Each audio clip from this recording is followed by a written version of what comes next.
ದಸರಾ ಉದ್ಘಾಟನೆಗೆ ಬಿಜೆಪಿಯವರು ಬಾನು ಮುಷ್ತಾಕ್ ಅವರ ವಿರೋಧವನ್ನು ವ್ಯಕ್ತಪಡಿಸಿದ ವಿಚಾರವಾಗಿ ಡಿಸಿಎಂ ರಿಯಾಕ್ಟ್ ಮಾಡಿದ್ದಾರೆ. ಚಾಮುಂಡೇಶ್ವರಿ ಹಿಂದೂಗಳ ಆಸ್ತಿ ಅಲ್ಲ, ಎಲ್ಲ ಸಮುದಾಯದವರು ಕೂಡ ಚಾಮುಂಡಿ ಬೆಟ್ಟಕ್ಕೆ ಹೋಗ್ತಾರೆ.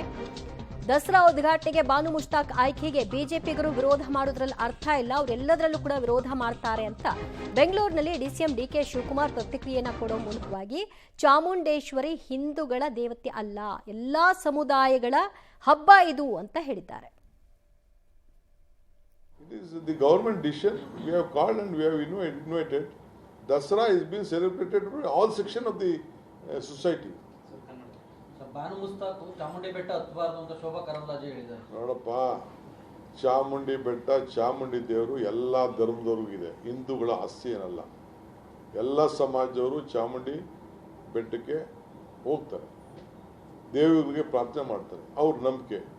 ನಾವು ಇದಕ್ಕೆ ಹೋಗ್ತೀವಪ್ಪ, ಮಸೀದಿಗಳಿಗೆ ಹೋಗ್ತೀವಿ, ಚರ್ಚ್ಗಳಿಗೆ ಹೋಗ್ತೀವಿ, ನಮ್ಮ ಬಸ್ಸಿಗಳಿಗೆ ಹೋಗ್ತೀವಿ, ಜೈನ್ ಟೆಂಪಲ್ಗೆ ಹೋಗ್ತೀವಿ, ಗುರುದ್ವಾರಾಗೆ ಹೋಗ್ತೀವಿ. ಏನು ಗುರುದ್ವಾರಕ್ಕೆ ನಮ್ಮ ಹೋಗೋದೇನೋ ತಪ್ಪಿಸ್ಬಿಡೋಕ್ಕಾಗ್ತದೆ? ಯಾರು ನಿಲ್ಲಿಸಿದಾರ?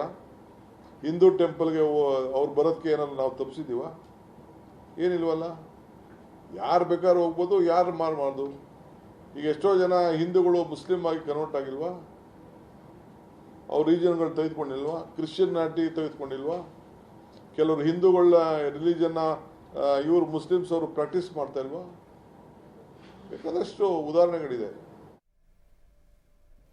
ಅನ್ಯ ಧರ್ಮೀಯರು ಚಾಮುಂಡಿ ಬೆಟ್ಟಕ್ಕೆ ಹೋಗೋದು ಬರೋದ್ರ ಬಗ್ಗೆ ಇಲ್ಲಿವರೆಗೂ ಪ್ರಶ್ನೆ ಇರಲಿಲ್ಲ. ಪ್ರಶ್ನೆ ಇದ್ದಿದ್ದು ಬಾನು ಮುಷ್ತಾಕ್ ಅವರಿಂದ ಉದ್ಘಾಟನೆ ಯಾಕೆ, ಅವರು ಪೂರ್ತಿಯಾಗಿ ಚಾಮುಂಡಿ ದೇವತೆಯನ್ನ ಒಪ್ಪಿದ್ದೀನಿ, ನಂಬಿಕೆಯನ್ನ ಇಟ್ಟು ನಾನು ಇದನ್ನು ಮಾಡ್ತಾ ಇದ್ದೀನಿ ಅಂತ ಹೇಳಿ ಮೊದಲೇದಾಗಿ ಚಾಮುಂಡೇಶ್ವರಿಗೆ ಪೂಜೆ ಸಲ್ಲಿಸಿ ಮಾಡೋದಾದ್ರೆ ನಾವು ಕೂಡ ಸ್ವಾಗತ ಮಾಡ್ತೀವಿ ಅಂತ ಹೇಳಿದ್ದಾರೆ. ಅದು ಆಕ್ಚುಲ್ ಆಗಿರುವಂತಹ ಪ್ರಶ್ನೆ.